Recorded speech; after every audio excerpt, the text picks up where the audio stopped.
ولا يحل أن تنتهك حرمات المسلم بوجه من الوجوه إلا بوجه شرعي. ففي الصحيحين عن ابن مسعود رضي الله عنه أن النبي صلى الله عليه وسلم قال: لا يحل دم امرئ مسلم إلا بإحدى ثلاث: الثيب الزاني أي يرجم حتى يموت، والنفس بالنفس أي القصاص، والتارك لدينه المفارق للجماعة. هذه الأمور تبيح دمه، فبأي حق يراق دمه بغير ذلك؟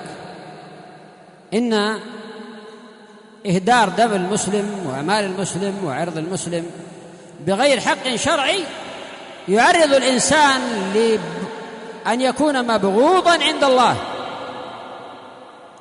ففي البخاري عن ابن عباس رضي الله عنه أن النبي صلى الله عليه وسلم قال: أبغض الناس إلى الله ثلاثة: ملحد في الحرم، ومبتغ في الإسلام سنة الجاهلية.